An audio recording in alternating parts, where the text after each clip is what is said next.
Ruas TV, rutin walaupun sedikit. Assalamualaikum warahmatullahi wabarakatuh.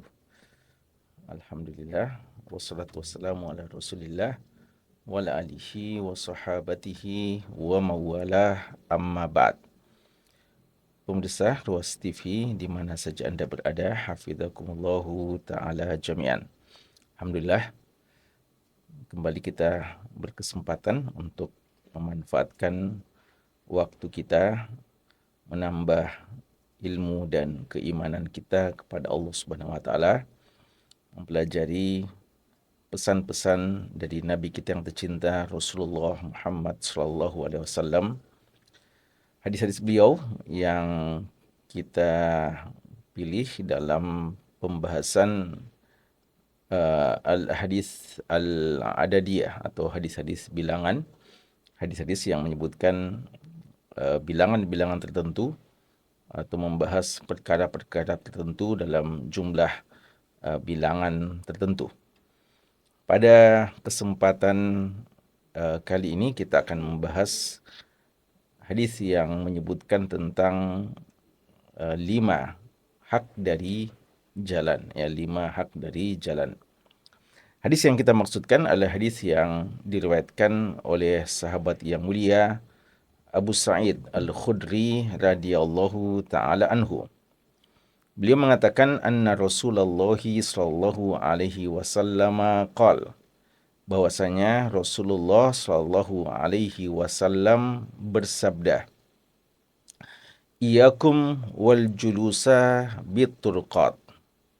Iyakum, tinggalkanlah atau jauhilah, al julusa, duduk, biturqat, di jalan-jalan, maksudnya di tepi-tepi jalan, di pinggir-pinggir jalan, tempat lalu lalangnya orang banyak, at-turqat. Qalu, para sahabat ketika mendengarkan larangan ini atau peringatan ini, mereka mengatakan, "Ya Rasulullah, wahai Rasulullah, ma lana buddun min majalisina." Kami harus duduk di situ. Kami tidak punya alternatif lain kecuali duduk di situ. Natahaddatsu fiha, untuk kami berbicara, ngobrol, menyampaikan atau bercerita di tempat tersebut.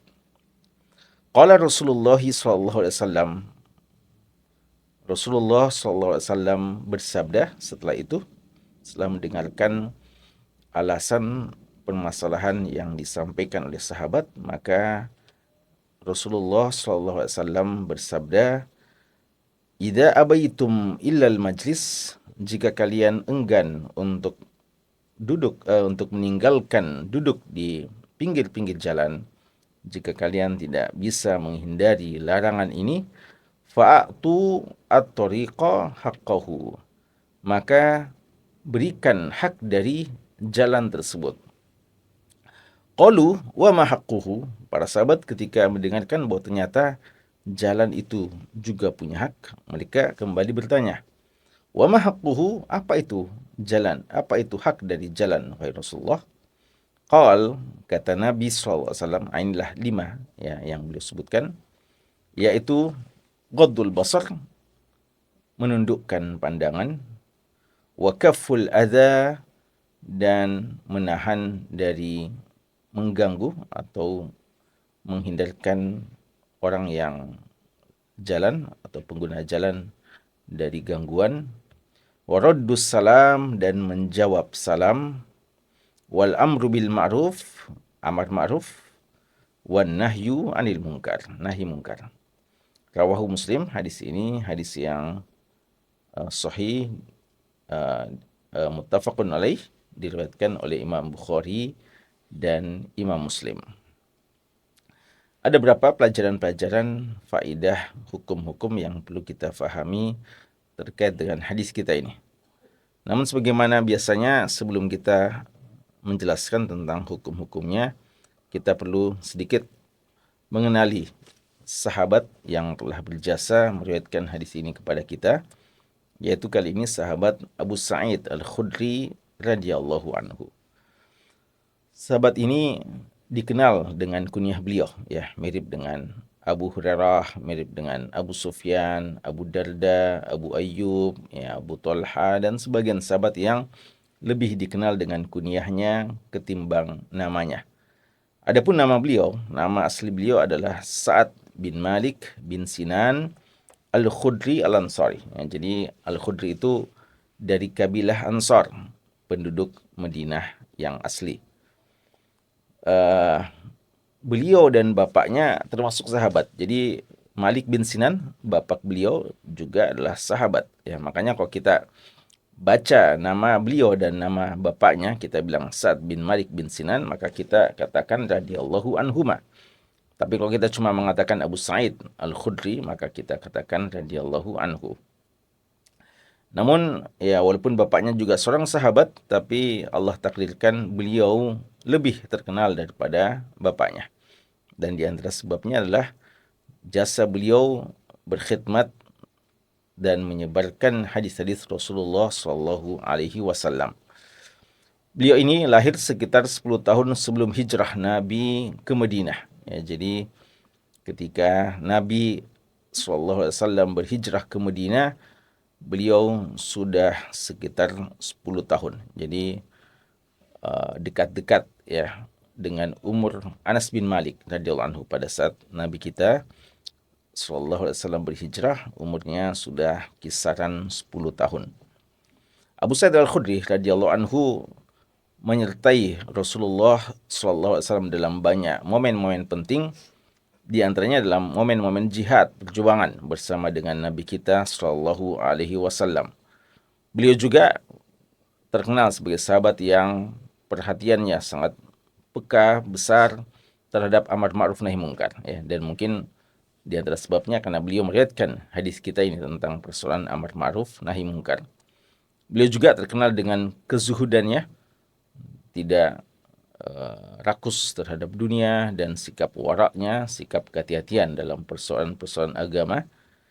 Dan di antara hal yang paling menonjol dari Abu Sa'id Al-Khudri radhiyallahu anhu adalah beliau termasuk di antara sahabat yang paling banyak meriwayatkan hadis Nabi SAW. Beliau di antara 7 sahabat yang periwayatan hadisnya berjumlah lebih dari 1000. Ya, dan kalau kita melihat urutan dari 7 itu, beliau adalah urutan ke-7. Ya, beliau urutan ke-7. Jadi kalau Abu Hurairah radhiyallahu anhu urutan yang pertama, maka beliau urutan yang terakhir, urutan ke-7. Tapi maksudnya urutan terakhir di antara 7 sahabat yang paling banyak periwayatan hadis, ya. Di sana banyak sahabat-sahabat yang tidak masuk di antara 7 tersebut, ya. Dan ini di antara keutamaan dari sahabat Abu Sa'id Al-Khudri radhiyallahu anhu. Karena beliau banyak talaqi hadis dari Rasulullah dan banyak belajar hadis dari Rasulullah, maka tidak heran jika beliau termasuk di antara ulama para sahabat, termasuk fuqahanya, ahli fikihnya, karena mereka memang bukan cuma sekedar menghafal hadis-hadis Rasulullah, tapi juga berusaha memahami apa-apa yang telah mereka dengarkan dan pelajari dari Rasulullah SAW. Dan beliau di antara sahabat yang sangat menonjol, yang afdol di kalangan kaum Ansar. Abu Sa'id Al-Khudri radhiyallahu ta'ala anhu wafat di kota Madinah, kota asal beliau, di tahun ke-74 Hijriah. Ya, berarti beliau termasuk sahabat yang banyak, ya, atau melewati seluruh masa-masa khulafa, ya. Beliau melewati masa-masa khalifah secara umum. Dan beliau ada yang mengatakan beliau wafat tahun 60, dan beliau ada yang mengatakan tahun 63 dan 64, ya. Jadi ada khilaf dari tahun wafat beliau radhiyallahu ta'ala anhu. Kita kembali ke hadisnya. Dalam hadis ini Nabi kita sallallahu alaihi wasallam memulai dengan peringatan, iyakum wal julusa biturqat. Ini dalam bahasa Arabnya, dalam pembahasan nahwu biasa dikatakan iyakum itu adalah masuk dalam bab tahdzir, peringatan, larangan untuk ditinggalkan. Dan ini di antara tugas Nabi kita Shallallahu Alaihi Wasallam. Ya, di antara tugas beliau di samping memberikan kabar gembira dan juga memberikan arahan serta perintah, juga di antara tugas kewajiban beliau adalah memberikan peringatan, memberikan aba-aba akan bahaya sesuatu dan juga melarang terhadap hal-hal yang bisa mendatangkan bahaya kepada umatnya. Dan ini harus kita seimbangkan ya. Jadi dakwah Nabi kita dakwah yang sangat lengkap, tidak hanya sekadar perintah saja, tapi juga ada larangan. Sebagaimana tidak hanya sekedar melarang saja, tapi juga ada perintah.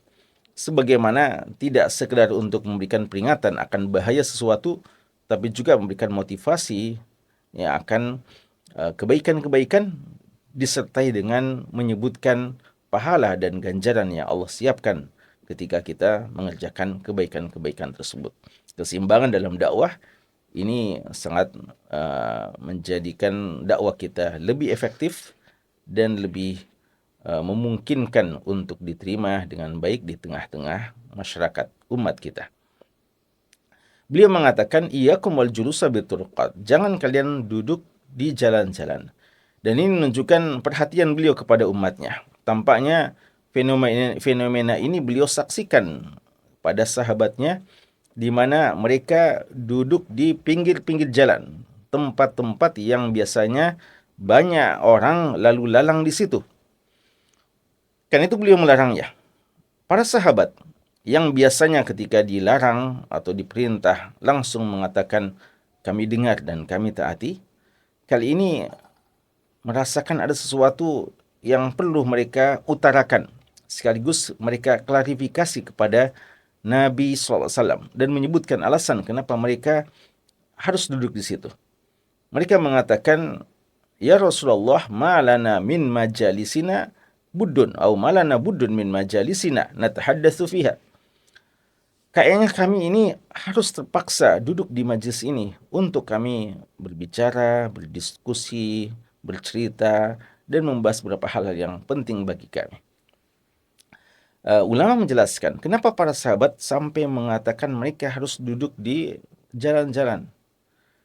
Kenapa mereka tidak duduk saja di masjid sebagai tempat yang paling afdal? Jawabannya bahwa tampaknya yang mereka maksudkan adalah ketika mereka berbicara tentang persoalan-persoalan yang sifatnya duniawi, yang tempatnya tentu saja tidak tepat ya, dan tidak pantas, bahkan kadang tidak boleh ketika dilakukan di masjid. Ya, apatah lagi kalau pembicaraan tentang jual beli, tentang bisnis dan yang semacamnya, ini jelas-jelas ada larangan, tidak boleh berbicara, tidak boleh melakukan transaksi, jual beli, promosi dan semacamnya di rumah-rumah Allah Subhanahu wa taala. Karena masjid didirikan untuk ditegakkan zikir kepada Allah dan melakukan ibadah-ibadah yang khusus kepada Allah Subhanahu wa taala. Dan mereka tahu itu, ya. Mereka seakan-akan mengatakan, ya Rasulullah, tidak mungkin kami duduk di masjid untuk membicarakan masalah-masalah ini. Ya, dan para sahabat juga menyeimbangkan antara dunia dan akhirat mereka. Mereka juga adalah orang yang beraktivitas mencari, menjemput rezeki yang Allah siapkan untuk mereka dalam transaksi-transaksi jual beli dan hal-hal yang sifatnya duniawi yang tentu saja dihalalkan oleh Allah Subhanahu wa taala. Tapi bagaimana dengan tempatnya? Di masjid tidak memungkinkan. Lalu kalau ada yang bertanya dan mengatakan, kenapa tidak pilih saja rumah-rumah mereka? Kenapa harus di pinggir jalan? Kenapa tidak berbicara di tempat-tempat yang lebih nyaman, yaitu di rumah? Jawabannya, kata ulama kita, karena umumnya mereka pada waktu itu rumah mereka kecil, ya, rumah mereka sempit, dan tidak mungkin memuat sekian banyak di antara sahabat-sahabat Nabi Shallallahu Alaihi Wasallam. Ya, mungkin kalau saat sekarang kita memiliki banyak ruangan, tempat, gedung yang kadang kita miliki yang sangat layak untuk kita jadikan tempat musyawarah, tempat untuk kita berbicara. Ya, kalau sekarang kita mungkin kadang ya banyak menggunakan warkop umpamanya ya untuk cerita-cerita, berbicara tentang bisnis dan yang semacamnya. atau di rumah-rumah mereka. Tapi di masa itu rumah mereka umumnya, ya, kalau kita tidak katakan semuanya, umumnya kecil, tidak memungkinkan bagi mereka menjadikan tempat berkumpul untuk membicarakan masalahnya. Inilah yang dilema bagi mereka, bahwa alternatif yang paling mungkin adalah di jalan-jalan tersebut mereka bercerita tentang atau berbicara tentang masalah-masalah yang seperti itu. Nabi kita SAW ketika mendengarkan alasan itu, beliau tidak juga memaksakan, ya, kehendaknya kepada para sahabat. Dan selalu saja ada jalan keluar yang ditawarkan atau yang diberikan oleh agama yang lengkap ini. Ya, dan ini menunjukkan murunah, ya, bahwa agama kita agama yang fleksibel, agama yang senantiasa datang dengan solusi dan alternatif yang terbaik dalam setiap persoalan dan permasalahan yang kita hadapi. Maka Nabi kita Shallallahu Alaihi Wasallam memberikan alternatif berikutnya. Beliau mengatakan, "Idza abaitum ilal majlis," jika kalian tidak sanggup untuk meninggalkan duduk-duduk di pinggir jalan, ya. Dan ini menunjukkan jamaah sekalian, para pemirsa, bahwa jika saja kita memiliki tempat yang lebih tepat, yang lebih, ya, kondusif untuk kita berbicara, maka kita memilih tempat tersebut. Jadi duduk di pinggir jalan hanyalah sifatnya darurat atau terpaksa, ya, atau ada kebutuhan yang mendesak. Selama ada alternatif yang lebih baik, maka seharusnya ditinggalkan duduk-duduk di pinggir jalan. Beliau mengatakan, jika harus duduk di pinggir jalan, fa'atu at-tariqa haqqahu, berikan haknya jalan, ya. Dan ini suatu pernyataan yang juga baru bagi sahabat, karena ternyata jalan pun memiliki hak, ya. Dan agama Islam adalah agama yang datang dengan keadilan, datang dengan memberikan hak-hak manusia. Semua hak manusia diberikan sepantasnya secara proporsional. Namun tidak dibayangkan sebelumnya bahwa ternyata bukan cuma manusia yang memiliki hak, bukan cuma pemimpin yang memiliki hak, bukan cuma rakyat memiliki hak, bukan cuma orang tua memiliki hak, bukan cuma anak memiliki hak, bukan cuma guru dan bukan cuma murid memiliki hak. Ternyata benda mati pun, yang kita anggap benda mati yang ada di sekitar kita, memiliki hak, termasuk di antaranya jalan yang kita gunakan selama ini, yang kita manfaatkan selama ini. Ternyata jalan itu adalah makhluk Allah atau benda yang kita katakan benda mati, tapi juga memiliki hak. Kapan kita gunakan, kita manfaatkan, maka kita harus menunaikan hak-haknya, ya. Wa ma haqquhu, para sahabat bertanya, apa haknya, ya. Nabi kita SAW menyebutkan 5, ya. Ini 5 hak dari jalan, yang kapan kita tidak tunaikan berarti kita menzolimi jalan tersebut, berarti kita telah menggunakan tidak pada haknya, ya, tidak secara adil, tidak sesuai dengan hak dari jalan tersebut. Yang pertama adalah ghaddul basar, yaitu menundukkan pandangan, ya, menundukkan pandangan. Orang yang mau duduk di pinggir jalan, yang terpaksa duduk di pinggir jalan, hendaknya menundukkan pandangan, ya. Dan ini sangat disayangkan, hak yang pertama ini saja telah banyak dilanggar oleh orang-orang yang duduk di pinggir jalan. Bahkan tidak sedikit di antara mereka yang duduk di pinggir jalan, ketika ditanya, mereka, ya, tujuannya adalah memang mau melihat siapa saja orang yang lalu lalang di jalan tersebut, ya. Bahkan, ya, mereka jadikan sebagai tempat untuk melihat-lihat manusia, melihat orang-orang tertentu, dan utamanya lawan jenis, ya, laki, ya, mau melihat wanita-wanita yang lalu lalang di tempat-tempat tersebut. Dan inilah suatu hal yang terlarang, ya, suatu hal yang diperingatkan oleh Nabi SAW, bahwa jangan sampai menjadi tujuan kita duduk di pinggir jalan untuk tujuan yang semacam itu.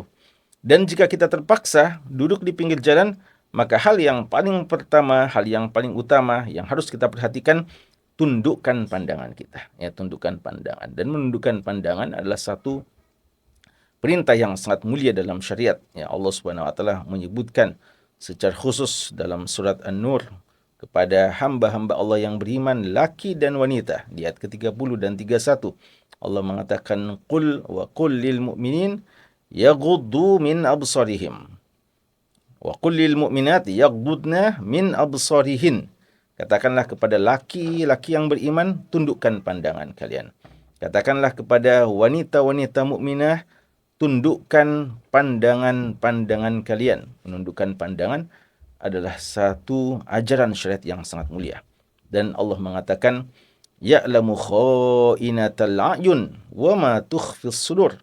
Allah mengetahui pandangan-pandangan yang khianat dan apa yang terbetik atau apa yang dibisikkan oleh dada-dada orang. Jadi berhati-hati ya dalam melepaskan pandangan kita pada hal-hal yang terlarang. Dan menundukkan pandangan adalah di antara jalan untuk kita tidak terjerumus kepada dosa zina. Dosa yang sangat terkutuk, dosa yang sangat dikecam, dilaknat oleh Allah Subhanahu wa taala. Bahkan Allah Subhanahu wa taala menyiapkan hukuman yang begitu keras kepada pelaku perbuatan zina tersebut. Allah mengatakan wala taqrabu az-zina innahu kana fahisyah wa sa'a sabila. Tinggalkanlah atau jangan dekati ya. Allah tidak hanya mengatakan jangan berzina, tapi Allah mengatakan jangan mendekati zina karena zina adalah fahisyah, perbuatan keji dan jalan yang paling buruk yang ditempuh oleh seorang hamba. Dan larangan mendekati zina itu dengan cara menghindari semua sarana yang bisa menjerumuskan kita dalam perbuatan zina tersebut. Di antaranya adalah pandangan, ya, tundukkan pandangan. Nabi kita sallallahu alaihi wasallam pernah ditanya tentang pandangan yang tidak sengaja, beliau mengatakan isrif basarak. Palingkan pandanganmu. Pandangan yang tidak sengaja itu tidak berdosa, namun setelah itu kita harus memalingkan pandangan kita. Jadi tidak boleh dengan sengaja kita memandang hal yang dilarang oleh Allah Subhanahu wa taala. Dan siapa yang memandang lalu terus dengan pandangan tersebut, maka hampir dipastikan dia tidak akan mencukupkan dengan itu, ya, tapi akan terbetik pada benaknya, pikirannya, hal-hal yang tidak dibenarkan oleh syariat, dan mungkin dia akan melangkah dengan langkah-langkah berikutnya yang menjadikan dia jatuh kepada hal-hal yang sangat dilarang dalam syariat yang suci ini. Dan tentu saja, ya, bukan cuma ini ya, ini juga sebagai peringatan kepada mereka yang lalu lalang di jalan-jalan untuk juga menjaga aurat-aurat mereka, ya.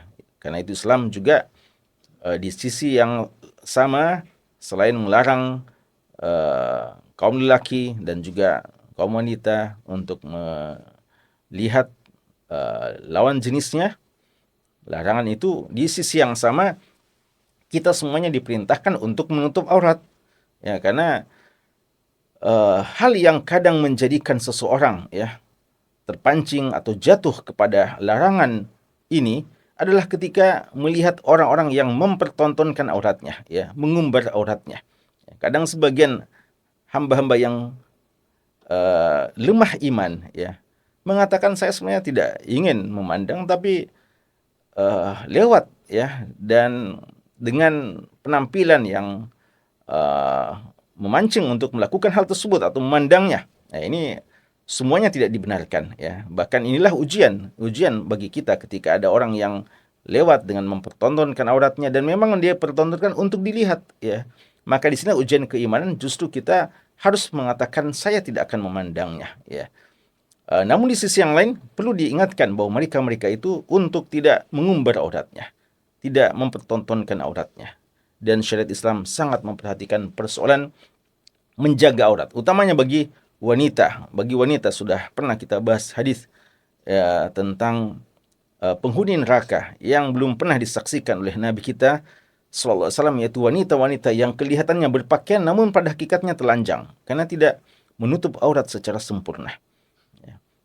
Dan menjaga aurat bagi wanita itu berlaku kapan saja selama di sana ada orang atau laki yang bukan mahramnya yang tidak boleh dia pertontonkan auratnya. Dalam keadaan apapun, ya, selama dia keluar atau berada di rumahnya, lalu ada laki-laki yang tidak pantas untuk memandang auratnya, maka dia harus menutup auratnya. Dan inilah bagian syariat, ya. Bagian syariat yang harus dijunjung oleh wanita, dan ini untuk menjaga kehormatan kesucian kaum wanita.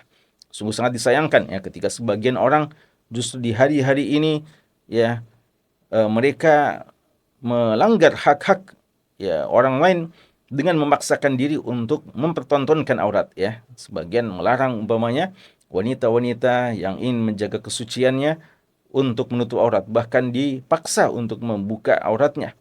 Bahkan sungguh sangat disayangkan, ada sebagian orang yang berani berbicara di media tanpa ilmu pengetahuan, tanpa pemahaman fikih dan usul fikih yang benar, dengan entengnya mengatakan bagi wanita rambut itu bukan aurat, ya.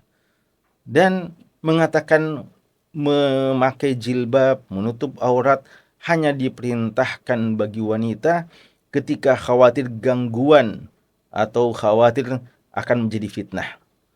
Ya, dengan alasan, itu pun tidak menghafal dalil dengan baik dan tidak memahami dalilnya, dengan alasan firman Allah di surat Al-Ahzab ya, tentang larangan atau tentang perintah berjilbab, dan dengan alasan firman Allah dzalika adna ayyurafna, dan itu untuk lebih dikenal dan tidak ya sampai tidak diganggu ya oleh mereka-mereka. Padahal ya ini hanyalah satu hikmah ya, bahwa mereka dikenal untuk membedakan dengan orang-orang budak ya.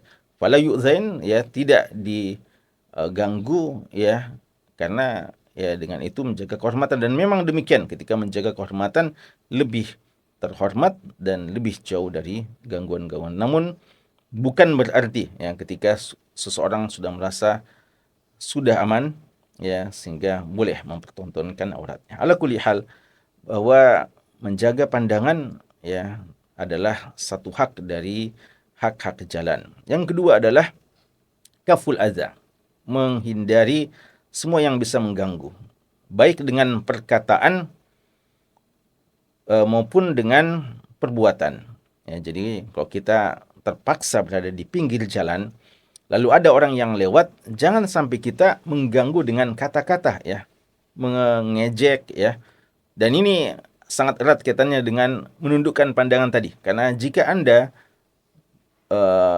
memandang orang, setiap orang lewat Anda pandang, lalu Anda pandang dengan pandangan yang penuh perhatian ya, lalu Anda melihat dari atas ya ujung rambut sampai ujung kaki, maka hampir bisa dipastikan Anda akan berkomentar dengan komentar yang bermacam-macam. Entah dia berpenampilan yang sangat menawan, Anda akan mengomentarinya, atau dengan penampilan yang mungkin sangat tidak pantas ya, penampilan yang menghinakannya, penampilan yang tidak menyejukkan pandangan kita, lalu kita mengomentarinya.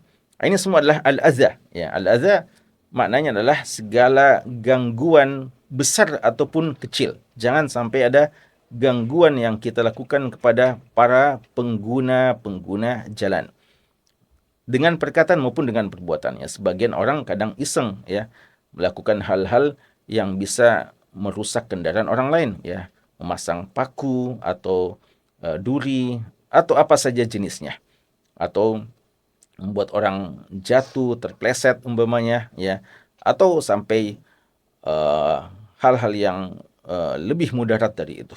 Ini semua adalah hal yang terlarang bagi kita yang duduk di tempat tersebut, dan kadang menjadi ladang pahala bagi kita ya. Ladang pahala bagi Anda ketika terpaksa duduk di pinggir jalan, lalu Anda mendapatkan gangguan-gangguan ya. Anda melihat ada duri di tengah jalan, Anda melihat ada sesuatu yang bisa mengganggu para pengguna jalan, Anda singkirkan. Dalam sebagian riwayat ini kadang menjadi sebab seseorang masuk surga. Ketika ada pohon yang tumbang menghalangi pengguna jalan, atau ada duri, lalu kita singkirkan, ini adalah bagian dari syu'abul iman, bagian dari cabang-cabang keimanan kita. Bahkan seperti yang kami sebutkan tadi, bahwa sebagian riwayat, sebagian hamba Allah masuk surga, tanda kutip, hanya dengan melakukan yang seperti itu, menyingkirkan sesuatu yang mengganggu pengguna jalan, maka dia dicatat sebagai hamba Allah yang diampuni dan dijamin masuk surga. Dan yang ketiga adalah raddus salam, menjawab salam. Mungkin sebagian akan bertanya, kenapa tidak dikatakan menyebarkan salam? Karena ada dua ya terkait dengan salam ini. Mengucapkan salam, artinya kita yang dahulu mengucapkan salam. Dan yang kedua adalah menjawab salam. Hal yang paling baik tentu saja adalah ketika kita dahulu mengucapkan salam. Khairuhuma alladhi yabda'u bis salam. Ketika dua orang beriman ketemu, maka yang terbaik di antaranya adalah yang dahulu mengucapkan salam. Dan itulah makna dari afshu as-salam, tebarkan salam. Tebarkan salam artinya kita yang proaktif untuk menebarkan salam ke seluruh pelosok ya, penjuru dunia ini, bahkan ya, ke mana saja, di tempat mana saja. Tapi kenapa dalam hadis ini justru Nabi kita hanya mengatakan raddus salam, menjawab salam? Dijelaskan oleh ulama kita karena posisi kita atau posisi dalam hadis ini, mereka itu al-julus biturqat, duduk di pinggir-pinggir jalan. Dan orang yang duduk itu haknya adalah menjawab.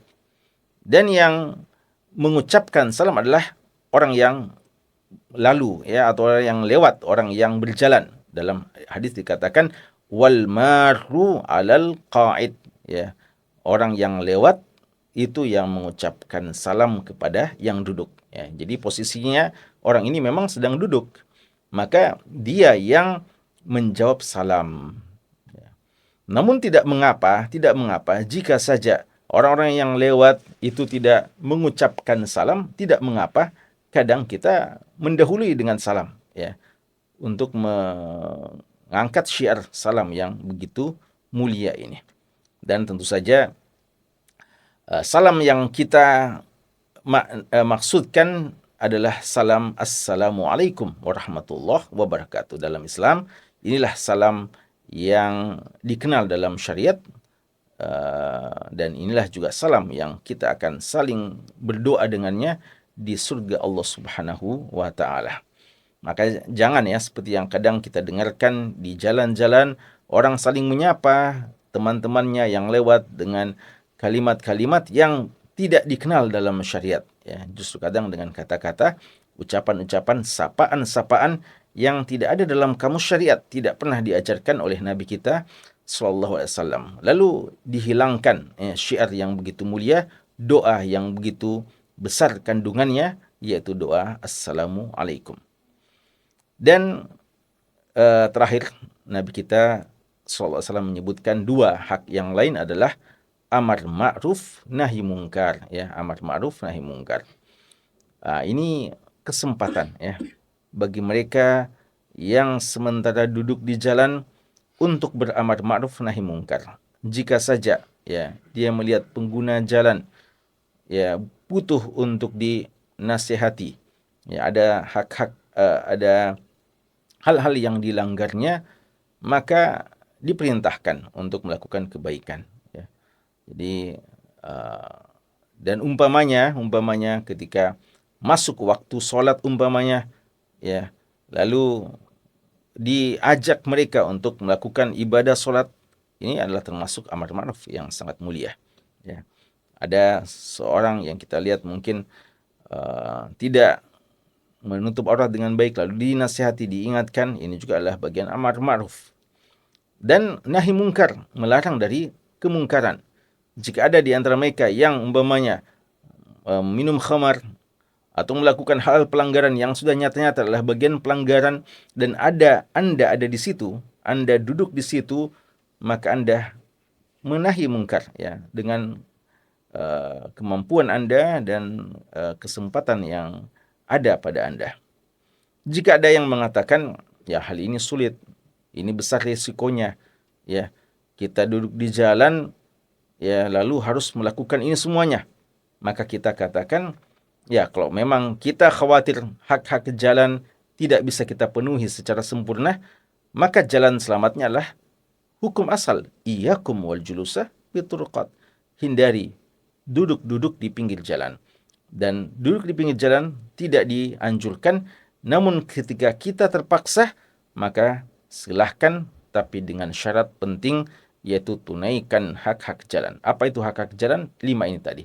Tundukkan pandangan dan hindari segala sesuatu yang bisa mengganggu para pengguna jalan, dan jawab salam-salam mereka dengan salam-salam yang sesuai dengan syariat, dan Anda harus siap untuk beramar ma'ruf sebagaimana Anda siap untuk bernahi mungkar ketika Anda melihat kemungkaran yang terjadi, yang dilakukan oleh para pengguna jalan tersebut.